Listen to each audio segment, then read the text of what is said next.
Muy buenas tardes, hermanos. Dios les bendiga. Les habla el hermano Eulalio Ramos en este viernes 10 de abril, en la continuación de esta serie de reflexiones que estamos teniendo sobre las 7 palabras pronunciadas por el Señor Jesucristo en su tiempo de crucifixión antes de morir. Hoy nos corresponde compartir la 4ª palabra que encontramos en el Evangelio de San Marcos, capítulo 15, versos 34, 33 y 34. Dice así la palabra del Señor.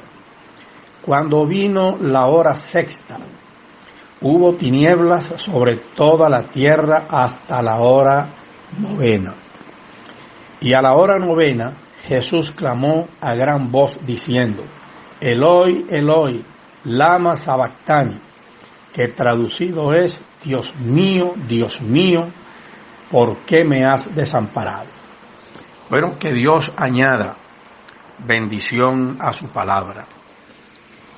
Como hemos venido compartiendo en las reflexiones anteriores, del objetivo de compartir esta serie de reflexiones sobre las 7 palabras es comprender el verdadero significado de la muerte de Cristo y la importancia de recibirlo a Él como Salvador y Señor, porque solamente por la muerte de Cristo en la cruz es que nuestros pecados pueden ser perdonados, podemos reconciliarnos con Dios y tener vida eterna. ¿De qué nos habla esta 4ª palabra? Bueno, con esta 4ª frase o palabra pronunciada por el Señor Jesucristo en la cruz antes de morir, le estaba dando cumplimiento en su propia vida al Salmo 22, verso 1, donde leemos precisamente el grito de angustia salido de la boca del Salvador: Dios mío, ¿por qué me has desamparado?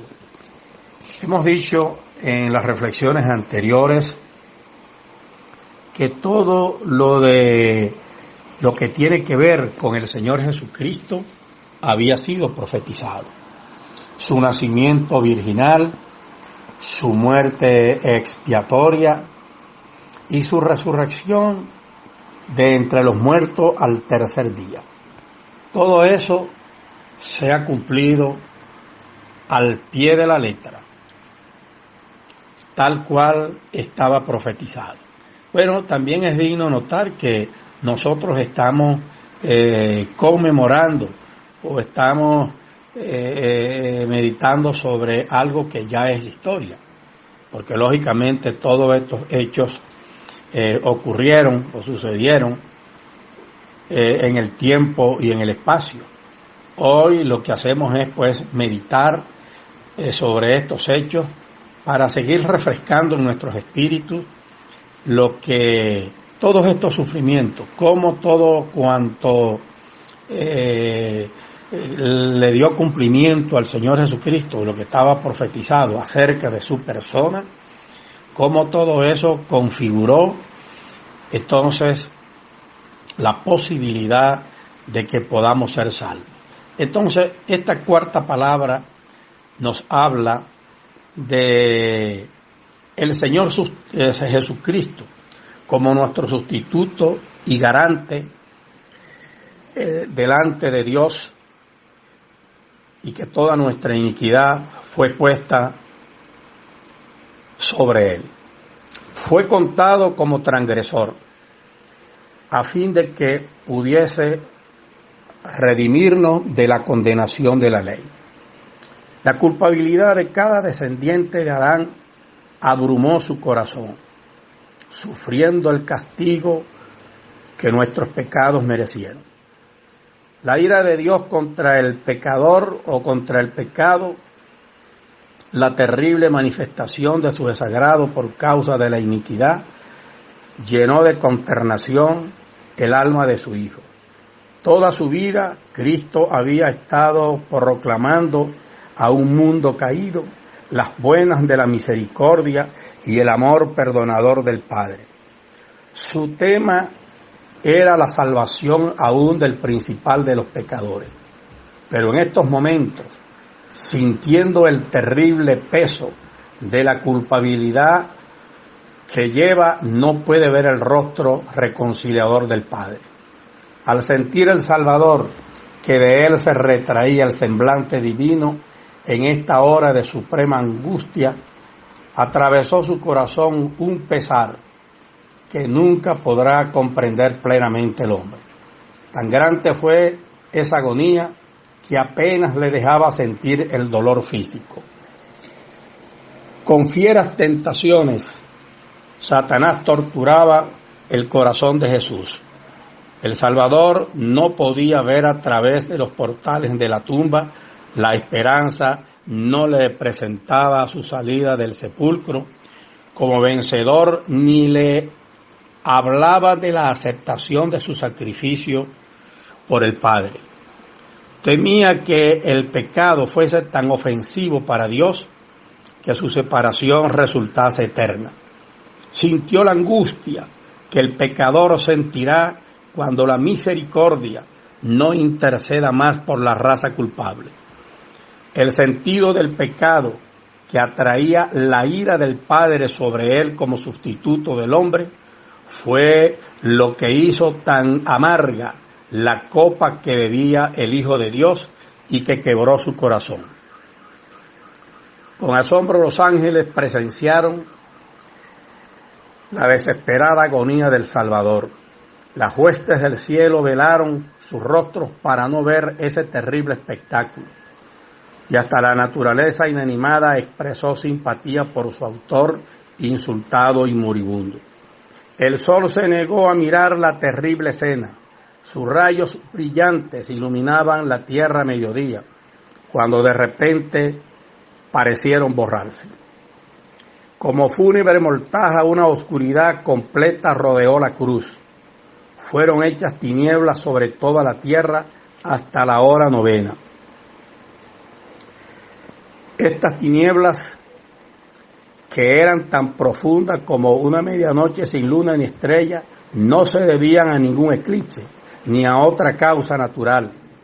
Eran signo de juicio divino, como nos los hace ver Isaías 5:30, Isaías 30, 10 y 11, Joel 2, 1 y 2, Amós 5:20 y otras escrituras que nos hablan de lo mismo. Esas tinieblas, un testimonio milagroso dado por Dios para confirmar la fe de las generaciones venideras.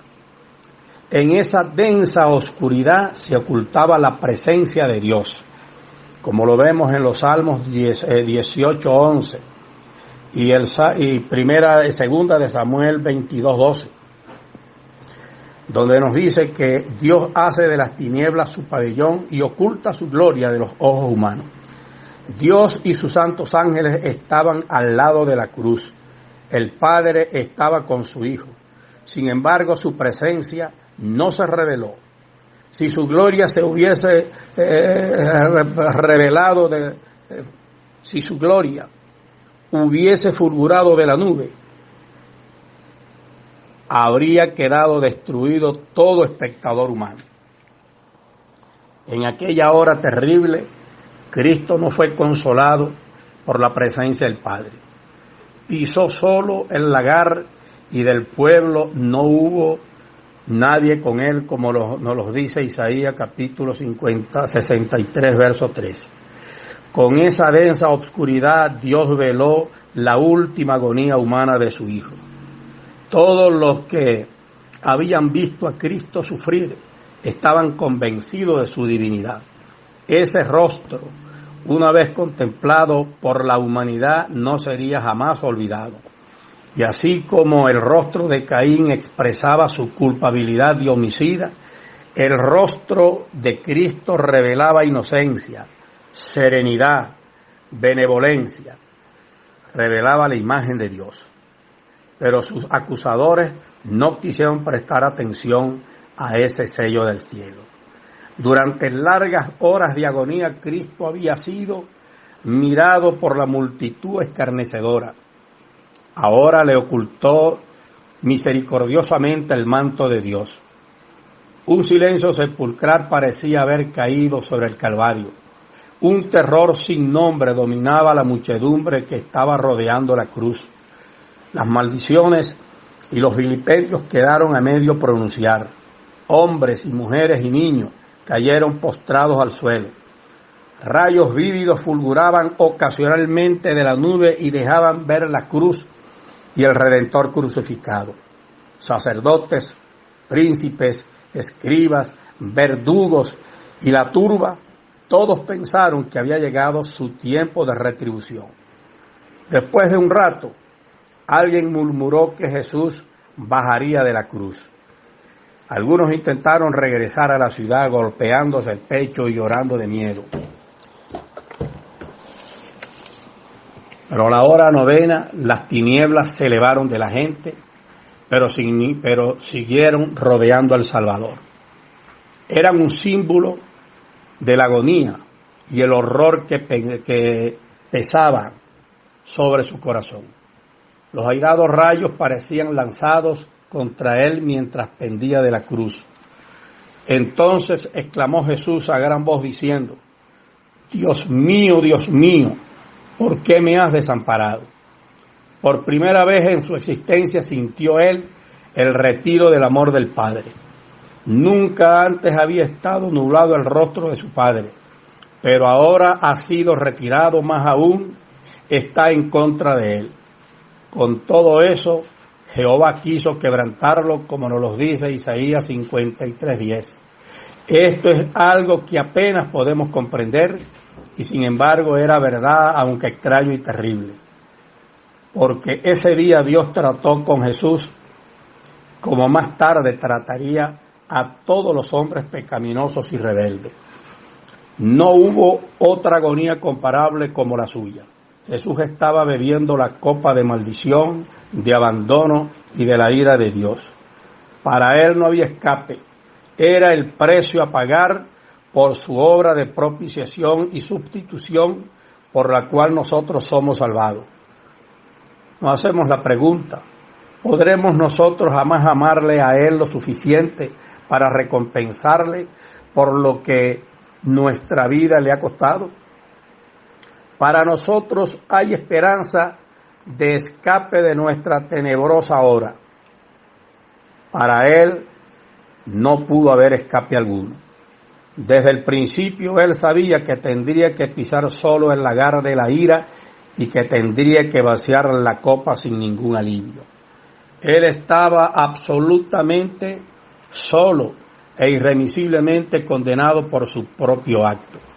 Él había escogido ese terrible lugar de la sustitución y ahora no le era posible retroceder y ni por un solo instante quiso hacerlo. Pero era terrible aún para la imaginación esa absoluta soledad, desolación e indecible condenación. Me pregunto, ¿qué habrá sido para él al experimentarlo y soportarlo? El Señor Jesucristo era inocente. Él estaba sufriendo únicamente por otros, porque él no hizo pecado, ni fue hallado engaño en su boca, nos dicen las Escrituras. Él sufrió el justo por los injustos con el fin de llevarnos a Dios. Fue indispensable su impecabilidad para que sea adecuada la sustitución.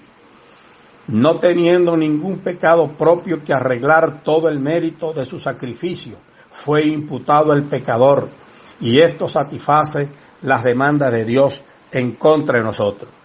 Por eso lo alaban mis labios, lo bendice mi alma, lo adora mi espíritu y lo ama mi corazón. Cierro esta meditación con las palabras que encontramos en 2 Corintios 5:21. Al que no conoció pecado, por nosotros lo hizo pecado, para que nosotros fuésemos hechos justicia de Dios en él. Gloria a Dios.